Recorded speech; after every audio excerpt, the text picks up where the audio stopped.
This is an LED flashlight, and these things are incredibly cheap. This would have been £1 probably, and that's a couple of US dollars. And it's very, very simple. It's just a lithium coin cell in the middle there and an LED, and they even use the leg of the LED as a sort of crude switch to switch it on and off. Now, putting an LED directly across the terminals of a battery isn't, generally speaking, a very sensible thing to do, because LEDs are very fussy about the amount of current that flows through them. But this is one of those situations which is kind of a lucky coincidence. The voltage of the battery just happens to sit at a point on the LED's voltage and current curve, which is a kind of sweet spot where you get lots of brightness, but not so much that the LED is going to damage itself. And this got me thinking, I wonder if it's possible to do the same sort of thing as this, but with a much more powerful LED. I wonder if it's possible to do it with a 100-watt LED.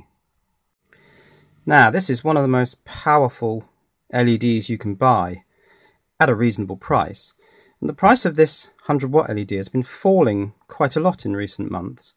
And I got this one for £4.79, which is about $8, I think. Well, certainly less than $10. So this is the one. It's a 100-watt warm white LED, high power, £4.79, and the seller is Top Web. Now, there's some basic technical data here. Working voltage is DC 32 to 34 volts. Working current 3000 milliamps, that's 3 amps. And the luminous flux is 7,500 lumens. Now, the question is, what power source is going to hit this LED's sweet spot and get it to light up brightly, but not so bright that it burns itself out? And I came up with this idea. So what I got here are two of these Ryobi nickel cadmium 18-volt power tool batteries. Now, if I wire these two in series, I'm going to get 36 volts. But actually, you do get a bit more, because when these are fully charged, when you measure them with a DVM, they're about 20 volts. So we're going to get about 40 volts.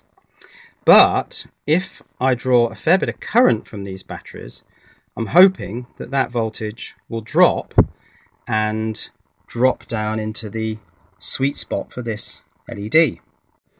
So, is this going to work? Well, there's only one way to find out. So what I've done is I've balanced a piece of copper wire between the terminals of the batteries. So on these outer terminals here, we've got 36 volts. And I've soldered a couple of wires onto my LED, and let's see what happens. Well, that completely killed the camera.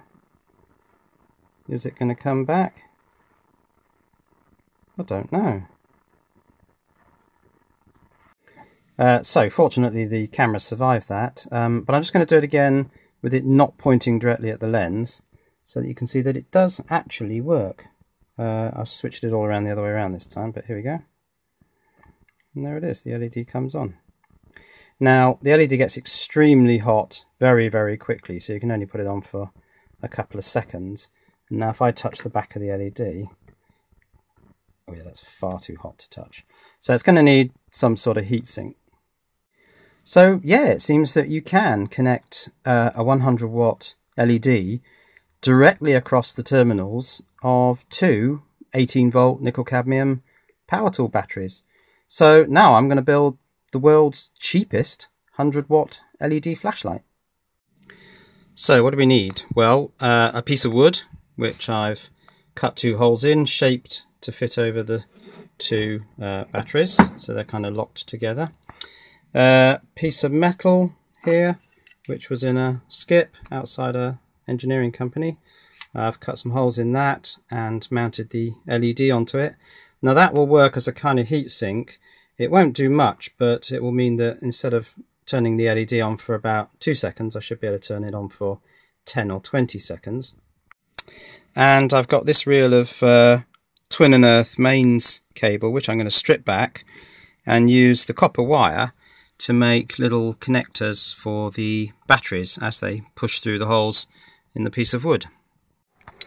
And so here it is, the finished product. You can see I've used the copper wire there to make battery connections.